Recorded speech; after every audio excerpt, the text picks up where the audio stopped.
اب ہر لحاظ نال اساں الوہیت دا اقرار کرتے ہیں، اللہ کو واحد لا شریک منتے ہیں، ہر عیب ہر نقص کو پاک سمجھتے ہیں،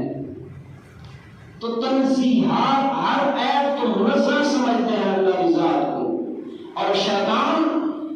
سنے اندر ایک چیز کو داخل کریں گے کہ کیڑی چیز ہے جی اللہ نہیں کر سکتا، اب ایک وسوسہ ذہن کے اندر سکیں گے شیطان کہ کیا اللہ کوڑ مان سکتے، اب کوڑ ایک عیب ہے، کذب عیب ہے اور نقص ہے جب ہر مکتب فکر کے اندر ہر صاحب عقل انسان برا سمجھتے، لیکن امت کے اندر ایک ایسا طبقہ پیدا کیا جنہوں نے اس چیز کو ثابت کیا کہ اللہ رب العالمین نعوذ باللہ من ذالک کوڑ نہیں مار سکتے،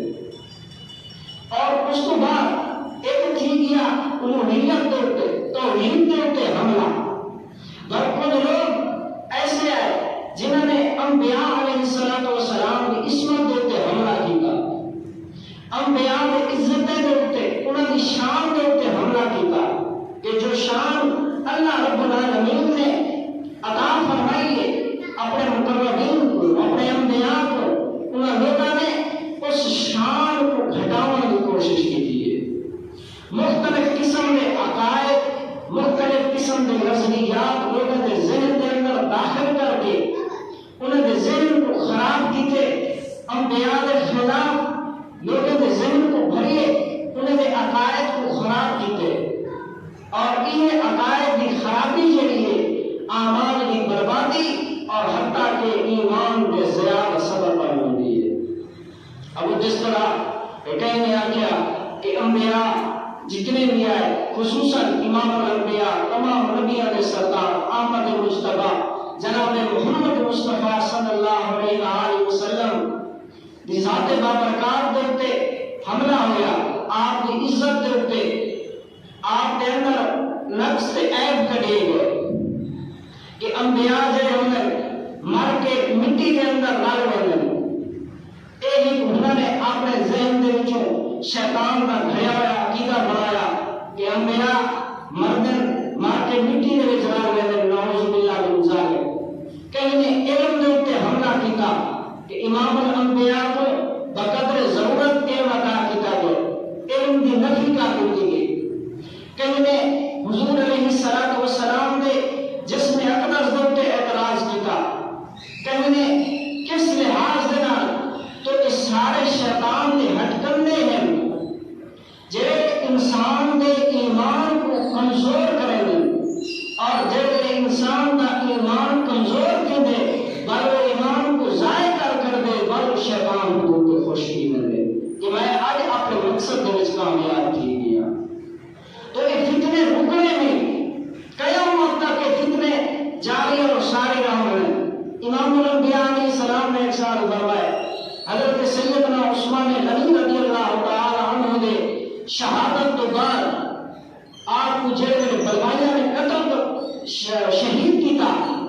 تو فرمایا عثمان کی شہادت تو بعد میری امت پہ اتنے فتنے داری تھی ویسے کہ وہ حیران و پریشان ہو ویسے، اور فرمایا کہ آخر دور کے اندر اتنے فتنے ہوسے کہ انسان اگر ایک فتنے کو سمجھتے سنبھلنا ہوتا اس لیے تو مجھے فتنہ مسلط نہیں ہوئی سی۔ تو اب اس فتنے کے دور کے اندر سارا کردار کیا ہونا چاہیے؟ صحابی رسول نے پوچھا یا رسول اللہ کیا میں اس فتنے کے دور کے اندر تلوار چاہیے نا کہ جب اس فتنے کے اندر شامل ہو لوگوں کو قتل کر دینا؟ فرمایا نہ، اس دور کے اندر تو اپنی تلوار کو پتھر پہ مار کے توڑ دیں گی اور ایک بکری کو بھین کے پہاڑ بنتے چل رہی اللہ رب العالمین کی عبادت کریں، جو کچھ تک معلوم ہے ان پہ عمل کریں، واحد لا شریک دی عبادت ہے مصروف رہی اور اس بکری کو غذا حاصل کریں، بس اتنے میری زندگی گزر گئی۔ اب مقصد کیا ہے؟ حضور علیہ السلام نے مسایا کیا ہے؟ اب نئے نئے مساجد بننے پر لوگ بینے نہیں، لوگوں کو پتہ گئے نہیں، وہ آدم یہ بھی مسجد ہے، وہ بھی مسجد ہے، فلان بھی مسجد ہے، پڑھنے طرف کی نماز ہے، لیکن اب وہ ایک شخص میں کچھ جو میں پہلے لیا کیا کہ جس طرح موبائل ہے نا، موبائل کو کھلے میں ہر بندہ کو سورۃ فاتحہ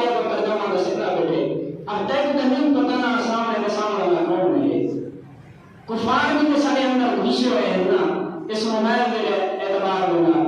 ترجمہ کرنے کو بھی اندر نا جب وہ ترجمہ کرے سورہ ترجمہ دے فرق ہو سی ایک مسلمان جب ترجمہ کرے سی سورہ فاتحہ دا انہیں ترجمہ دے اندر ادب بھی ہو سی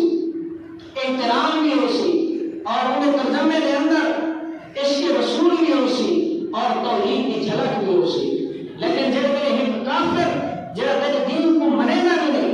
جب تیرے رسول اللہ صلی اللہ علیہ وسلم تیرے نبی کی شان کا قائل ہی نہیں تو ان کو کیا ضرورت ہے کہ اس ترجمے کے اندر ادب کرے سی تو لہذا نبی پاک صلی اللہ علیہ وسلم نے جو ارشاد فرمایا نا کہ اپنے